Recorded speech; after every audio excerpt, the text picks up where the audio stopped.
Hi dears, good morning. എന്തൊക്കെയുണ്ട് വിശേഷം? Happy അല്ലേ? അങ്ങനെ നമ്മുടെ EFT 3 days advance residential program ഈ മനോഹരമായുള്ള ഇന്ത്യയിലെ റിസോർട്ടിൽ വെച്ച് 2 ദിവസം കംപ്ലീറ്റ് ചെയ്തു.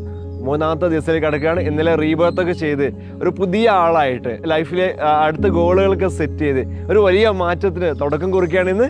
അങ്ങനെ ഇന്നത്തെ ഈ ഡേ ഫസ്റ്റ് വരുന്നത് ഒരു മോർണിംഗ് അടിപൊളി മെഡിറ്റേഷനാണ്. ഈ പ്രകൃതിയുടെ മടിത്തട്ടിരുന്നുകൊണ്ട് മനോഹരമായുള്ള ഈ പ്രപഞ്ചവുമായിട്ട് നമ്മൾ കണക്റ്റഡ് ആയി നമ്മുടെ ഉള്ളിൽ വലിയൊരു മാറ്റം കൊണ്ടുവരുന്ന ഇന്നത്തെ ഒരു മെഡിറ്റേഷനിലേക്കാണ് കിടക്കാൻ പോകുന്നത്. അപ്പോൾ നമ്മളിലെ നമ്മളെ കണ്ടെത്തി നമ്മളായി തീരുന്നു എന്നുള്ളതാണ്. അതാണ് മെഡിറ്റേഷൻ. Close your eyes.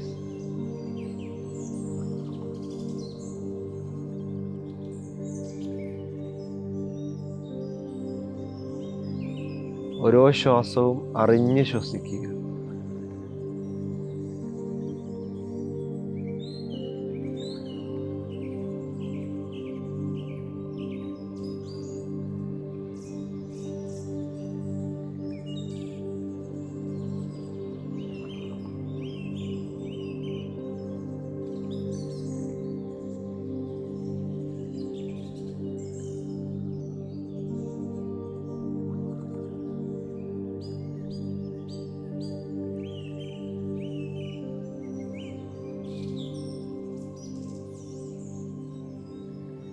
വലതുകൈ ഹൃദയത്തോട് ചേർത്ത് വെക്കുക.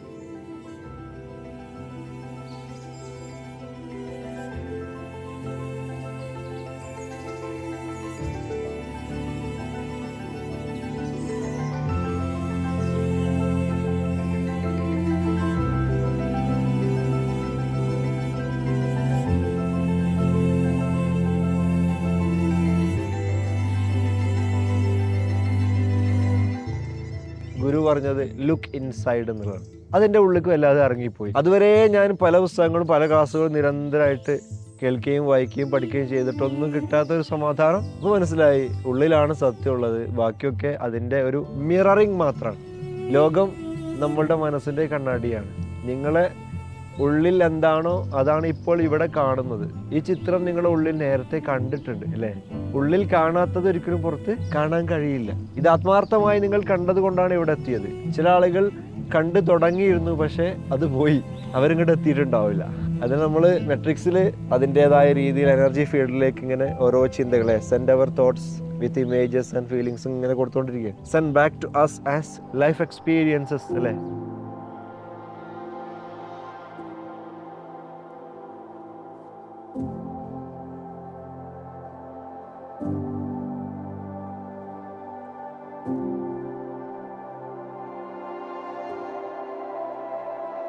Hi dears, good morning. എന്തൊക്കെയുണ്ട് വിശേഷം? എല്ലാവരും ഹാപ്പി അല്ലേ? അങ്ങനെ നമ്മുടെ EFT 3 days advance residential പ്രോഗ്രാമിലാണുള്ളത്.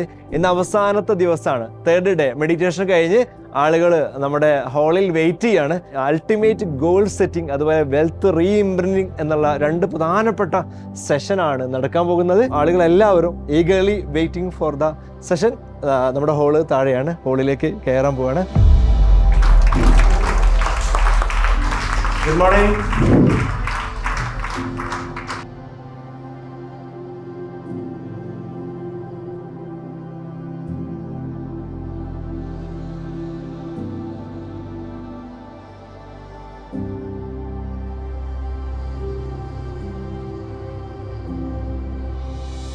Wealth re-imprinting.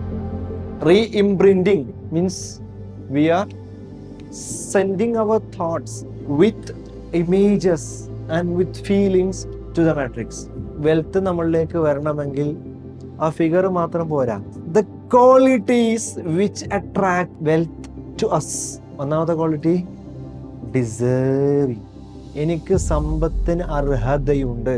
ആ അർഹതയുള്ള വെൽത്ത് മൈൻഡ് സെറ്റിലാണ് ക്യാഷ് ഉണ്ടാവുന്നത്. Skill set and mind set രണ്ടെണ്ണം നോട്ട് ചെയ്തോളൂ. കുറച്ച് കാര്യങ്ങൾ ഞാൻ പറഞ്ഞു മൈൻഡ് സെറ്റ് ബന്ധപ്പെട്ടുകൊണ്ട്. എന്തൊക്കെയാണ് പറഞ്ഞത്? വെൽത്ത് മൈൻഡ് സെറ്റ് എന്ന് പറഞ്ഞു, positive mindset, growth mindset, rich mindset, patience mindset. വെൽത്തുള്ള ആൾക്കാർക്കൊക്കെ ഭയങ്കര പേഷ്യൻസ് ആണ്. നോക്കോളൂ, ഒരുപാട് തവണ ഡൗൺ ആയിട്ടുണ്ടാവും, ഒരിക്കലും വിട്ടുകൊടുക്കൂല. അടുത്ത സ്കിൽ സെറ്റ്. എന്തൊക്കെയാ സ്കിൽ സെറ്റ്? ഞാൻ ആദ്യം പറഞ്ഞു എന്റെ സ്കിൽ. ഞാൻ പറഞ്ഞു example communication skills, networking skills. ലോകത്ത് വിജയിച്ച ആൾ ഏറ്റവും പ്രധാനപ്പെട്ട സ്കില്ല് ബിസിനസ് നെറ്റ്വർക്കിംഗ് അല്ലേ? Networking skills. പ്രൊഫഷണലിസം സ്കില്ലാണ്. Decision making skill. Then problem solving. ഏറ്റവും വലിയ ബിസിനസ് ഉണ്ടാകുന്നത് സമൂഹത്തിലെ ഏറ്റവും പ്രധാനപ്പെട്ട പ്രശ്നത്തെ കണ്ടെത്തി ഏറ്റവും പെയിൻഫുൾ ആയുള്ള ആരും ഇതുവരെ ചെയ്യാൻ ധൈര്യപ്പെടാത്ത ഒരു മേഖലയിൽ സെലക്ട് ചെയ്യുക. നമ്മൾ ചെയ്താതല്ലേ? ശ്രദ്ധിച്ചു നോക്കിയണോ നിങ്ങൾ? Action oriented. കുറേ ആളുകൾ കാണുന്നത് ഡയലോഗ് അടിക്കുന്ന ആൾക്കാരല്ലേ? ആക്ഷൻ പീപ്പിളിനെ വളരെ കുറച്ച് കാണുള്ളൂ. ഞാൻ അത് ചെയ്യും ഇത് ചെയ്യും എന്ന് പറയും, പിന്നെ ഒരാഴ്ചക്ക് കാണൂല ആളെ. ബിസിനസ്സുകാർക്ക് കണ്ടാണ് resilience. It doesn't matter how many times you fall down. It only matters when you fall down. Are you ready to wake up? ഇത്രയും ക്വാളിറ്റീസ് നമ്മൾ ശരിക്കും ഉള്ളിൽ പ്രിന്റ് ആവണം. എന്നാൽ ലൈഫ് ഓട്ടോമാറ്റിക്കലി ആണ്.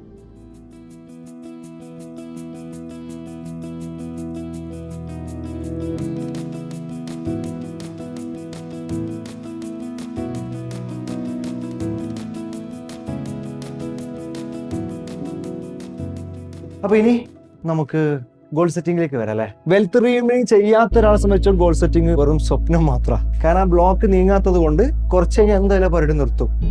ആരംഭശൂരത്വം ഉണ്ടാകും. ന്യൂ ഇയറിന് ഗോൾ സെറ്റ് ചെയ്യുന്ന പോലെ ആയിരിക്കും. ഗോൾ സെറ്റിംഗ് ഒരു ബ്ലോക്കായിട്ട് നമ്മൾ പഠിച്ചിട്ടുണ്ട്. ഗോൾ സെറ്റിംഗ് ചെയ്യാൻ പറ്റാത്തത് നമ്മളുടെ ഒരു ബ്ലോക്കാണ്. ഇത്ര ക്യാഷ് വേണം എന്ന് നമ്മളെ ലൈഫ്, നമ്മൾ ആഗ്രഹിക്കുന്ന ലൈഫിനനുസരിച്ച് നമുക്കത് സെറ്റ് ചെയ്യാൻ പറ്റിയിട്ടില്ലെങ്കിൽ വി ഹാവ് ബ്ലോക്സ്. ഇനി ക്യാഷ് കിട്ടിയിട്ട് കയ്യിൽ നിന്ന് പോകുന്നുണ്ടെങ്കിൽ, ക്യാഷ് മാനേജ് ചെയ്യാൻ പറ്റുന്നില്ലെങ്കിൽ, മന്ത്ലി ബജറ്റ് ഇല്ലെങ്കിൽ, ഇയർലി ബജറ്റ് ഇല്ലെങ്കിൽ, we have lot of financial blocks. മനസ്സിലായില്ലേ? അപ്പൊ ഫൈനാൻഷ്യൽ ഇക്കോസിലേക്ക് നമുക്ക് വരാം കേട്ടോ. ഒന്ന് എഴുതി നോക്കും. നിങ്ങൾക്ക് അറിയുന്ന ഫൈനാൻഷ്യൽ പെയിൻസ് ഒന്ന് എഴുതി തുടങ്ങാം. എന്നിട്ട് നമുക്ക് ടാപ്പ് ചെയ്ത് ഐഡന്റിഫൈ ദാറ്റ് പെയിൻഫുൾ എക്സ്പീരിയൻസ്.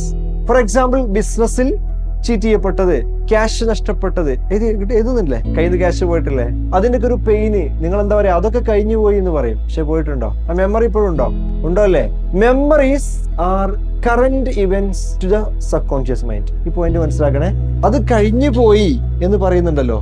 ഈ മെമ്മറീസ് എന്ന് പറയുന്നത് കോൺഷ്യസ് മൈൻഡിനാണ് മെമ്മറീസ്. സബ് കോൺഷ്യസ് മൈൻഡിന് മെമ്മറീസ് അല്ല, കറന്റ് റിയാലിറ്റിയാണ്.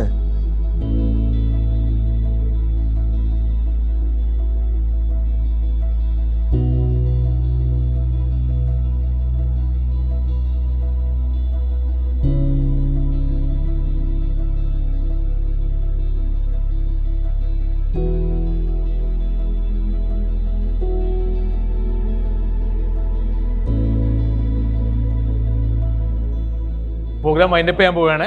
അപ്പം അതിനു മുമ്പ് നമ്മുടെ ഒരു സർട്ടിഫിക്കറ്റ് ഡിസ്ട്രിബ്യൂഷൻ ഉണ്ട്. അപ്പോൾ പേര് വിളിക്കുന്ന ആളുകൾ അവരുടെ PC കൂടെ വരിക.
What can happen?